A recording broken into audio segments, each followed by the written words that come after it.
the things that I did well was play video games. And when my beepers weren't going off and I didn't have to be anywhere in particular, I would go to the floors and I would find the kids who had PlayStations and were awake and playing them, and I'd be like, hey, I'm a chaplain.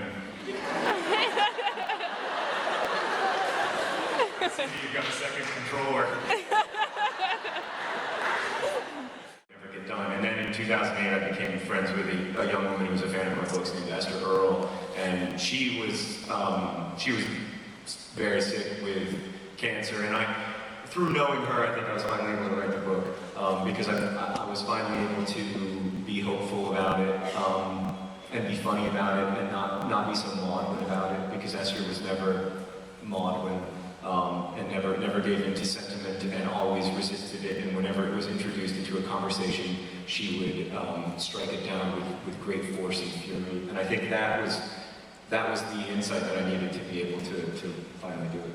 Yeah. How did you meet her? I met her at a Harry Potter conference. My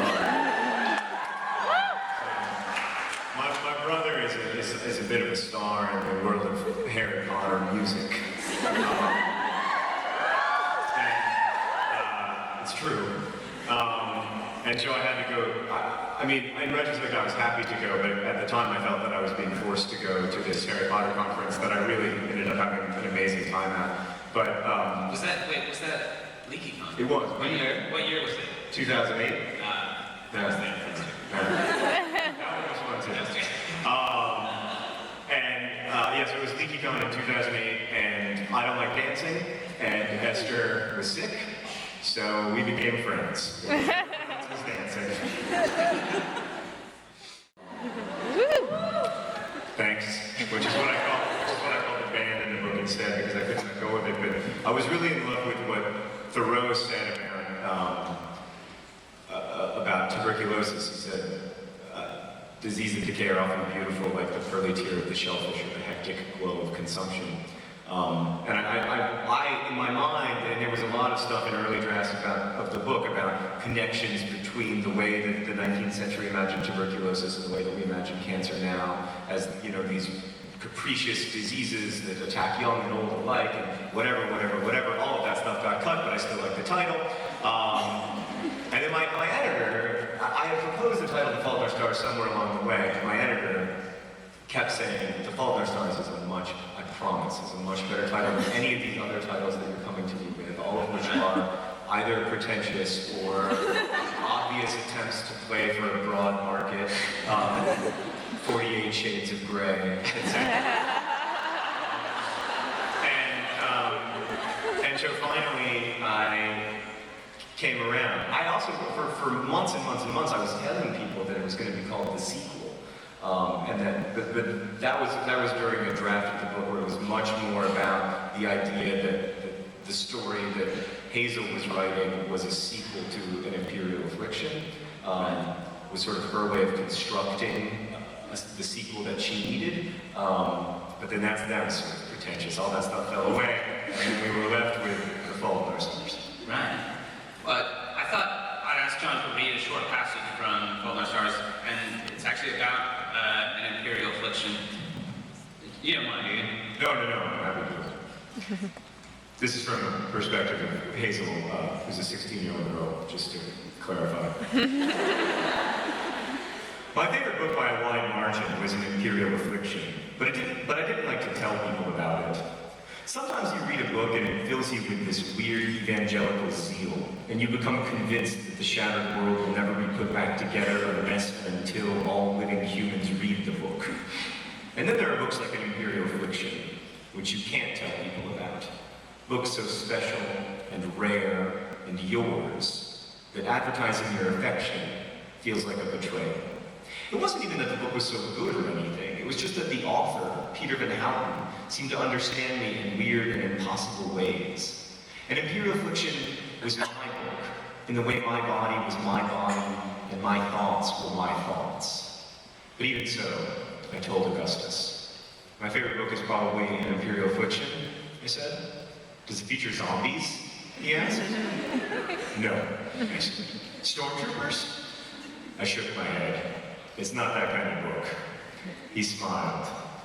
I'm going to read this terrible book with the boring title that doesn't contain stormtroopers, he promised. And I immediately felt like I shouldn't have told him about it. Augustus spun around to a stack of books beneath his bedside table. He grabbed a paperback and a pen, and as he scribbled an inscription onto the title page, he said, "All I ask in exchange is that you read this brilliant and haunting novelization of my favorite video game." He held up the book, which was called The Price of Dawn. I laughed and took it. Our hands kind of got muddled together in the book handoff, and then he was holding my hand. "Cold," he said, pressing a finger to my pale wrist. "Not cold so much as under-oxygenated," I said. "I love it when you talk medical to me." He stood and pulled me up with him, and did not let go of my hand until we reached the stairs.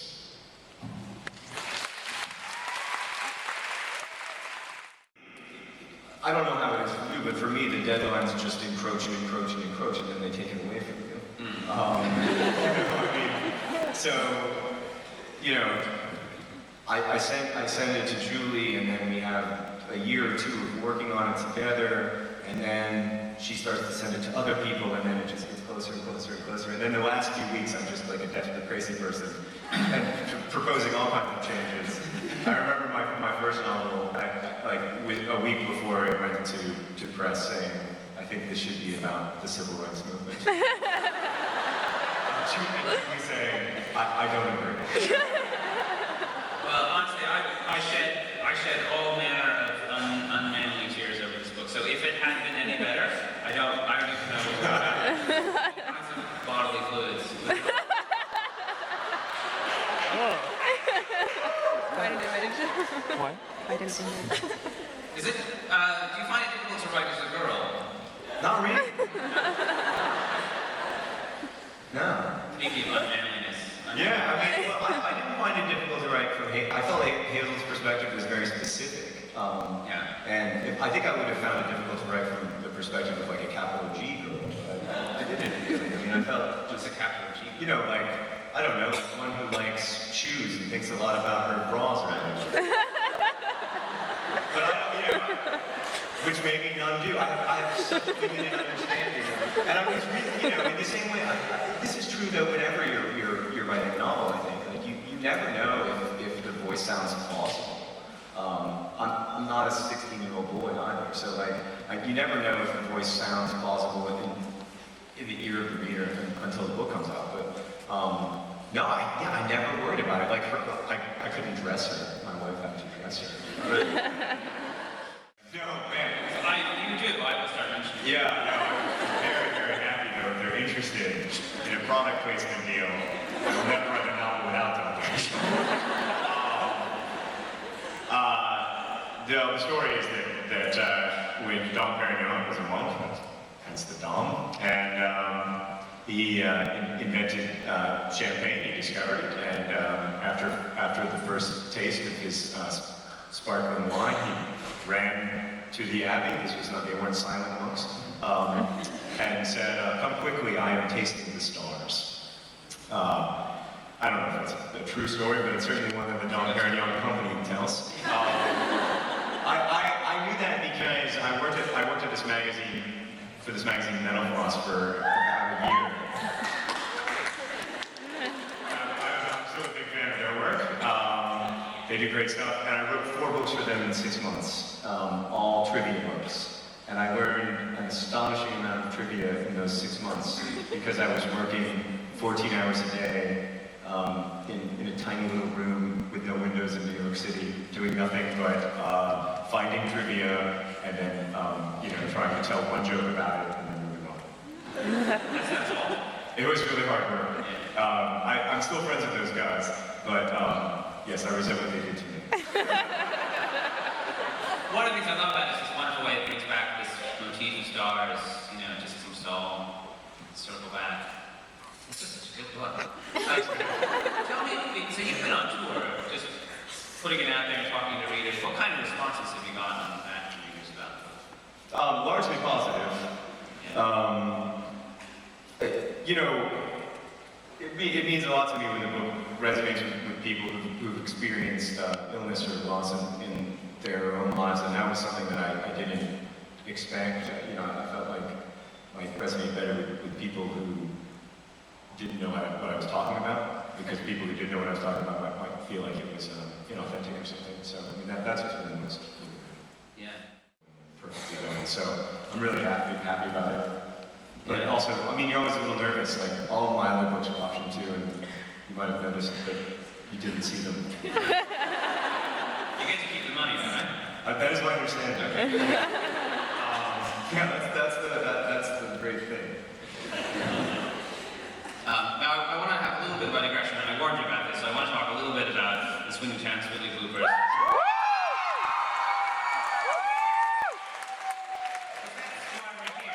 It's funny to think about people in the audience who have no idea what you're talking about. They will. When I was preparing for this interview, I told John this before, I was taking it really seriously, and I was prepared to just get hardcore about my John Greenology, and I began reading secondary literature and tertiary literature, and going through every spoken word. Did you read my Metalfall stuff? Every spoken word has ever been published that John spoke, and then he mentioned the Swindon Town Swindley bloopers, and I began watching the videos, and then I did not do anything else. 72 hours. Just watch those videos because I find them so utterly funny. Just break it down for us. About Swindon Town.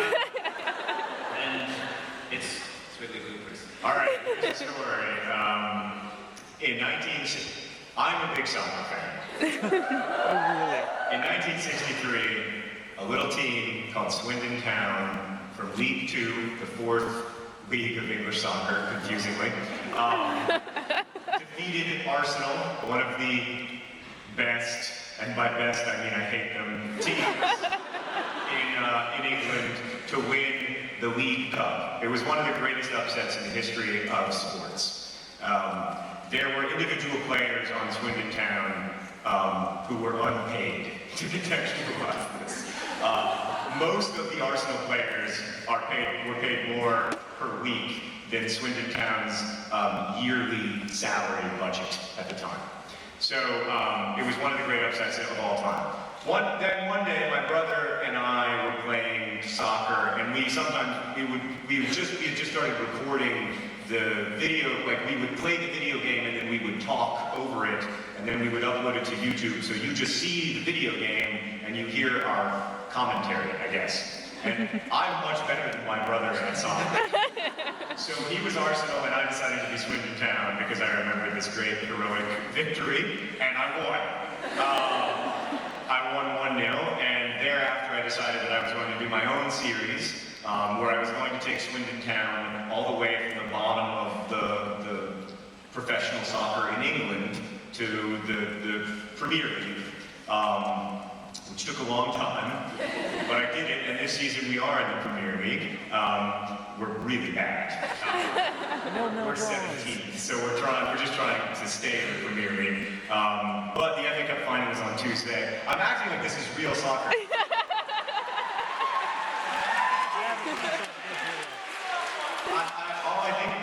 All I've been thinking about this whole time I've been traveling is the FA Cup final. And I watched tape, let it be totally honest. I've watched like the last 6 games, and I've tried to see all the times where like a little bit faster release the ball John Green would result in. Also, all the players are fictional characters of my own creation that are also kind of created in concert with the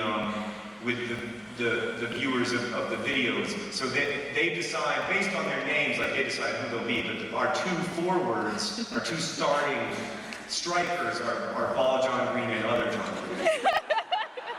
And they're married. So you want to sing a song about them? We have One size fits all. the 2 most common ways we score this season, because we're really bad, are Ball John Green passes to other John Green, and then other John Green scores. And when that happens, we sing a song based on Mickey Mouse Clubhouse, which goes, John Green's ball to other John Greens. They love each other and they love our team. The other big way we score is we have this really tall central defender named Fitz Hall. The reason he's named Fitz Hall is so that he can have the nickname One Size Fits All.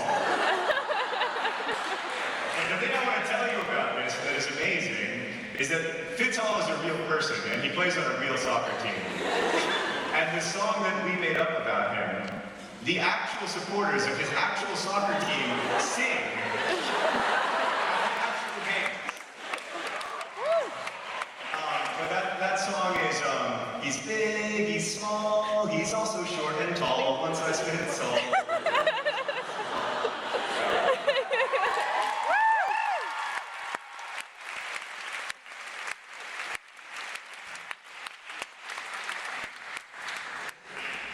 Thanks, I never thought I'd have to sing. People were putting the quote on the back of the book. This is a true story. I was like, just write ... genius.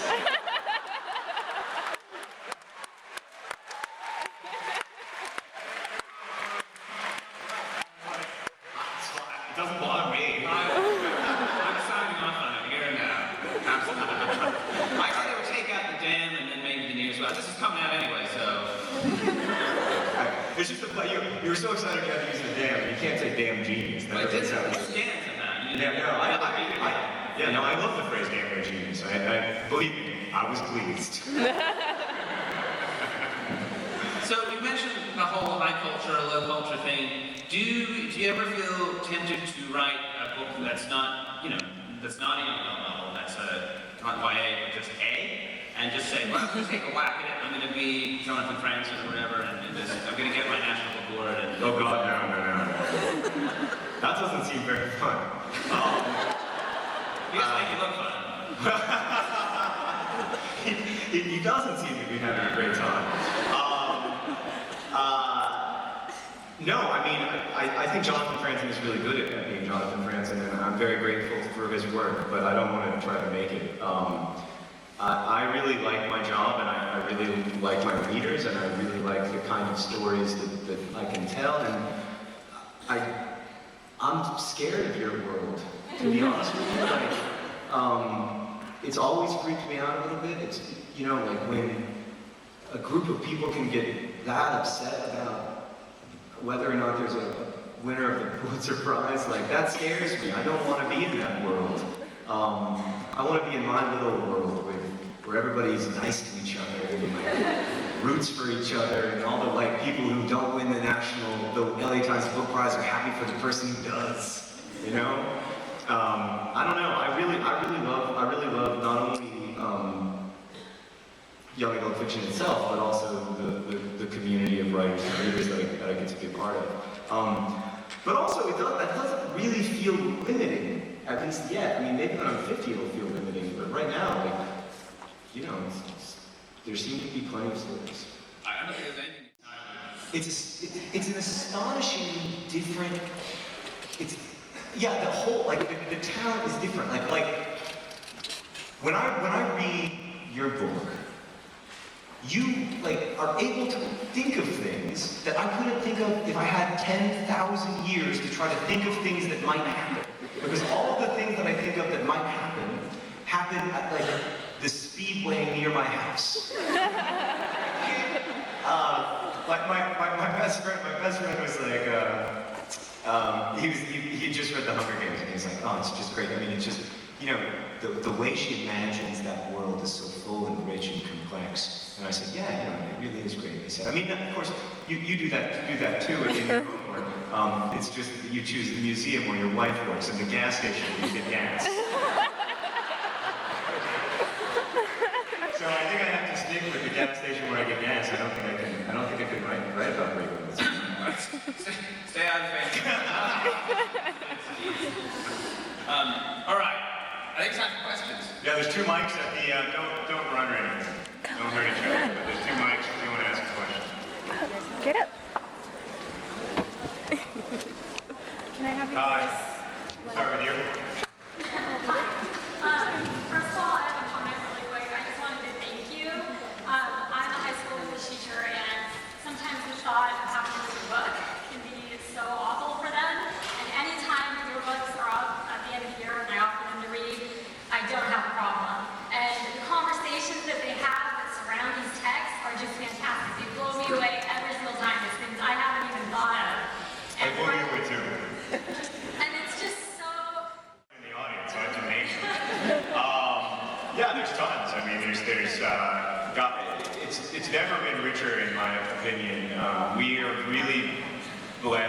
live in a golden age, not just for young adult fiction, but for all so-called genre fiction. It's really been wonderful to see. And some of my favorite writers, Co Booth has a new book out pretty recently. She's brilliant. I love Maureen Johnson's books. I love Martin Zuzak and Tobin Anderson and Laurie Holt Anderson. A lot of people named Anderson who are really yeah, now I'm blanking.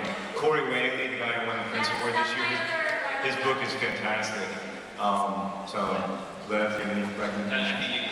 All right. A single 99-word sentence with A equaling 0 and B equaling 1. It took me about 2 days, but then I realized that I had A equal both 0 and 1. Because I'm really bad at math. And I was really angry with myself. But then the second time it did not take me nearly as long. But if the sentence seems awkward, that's because it was much better when A was both 0 and 1. Okay, I have both a comment and a question. Sure. The comment is congratulations on having the only intelligent discourse of religion on the entire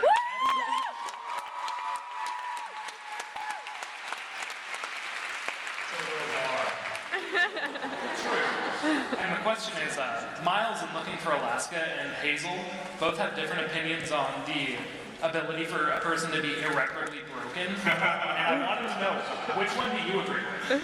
I'm so embarrassed by that question. Thank you, Brad. I use that phrase just like I'm very fond of the phrase "damn near genius." If you Google John Green "damn near genius" is 400 hits. It's none of them about you. It's just me. I just like this rhythm of it, you know. I like the phrase too. It's tattooed on my right arm. Irreparably broken. Yeah. Wow, that's crazy. Was that your first tattoo? Yes.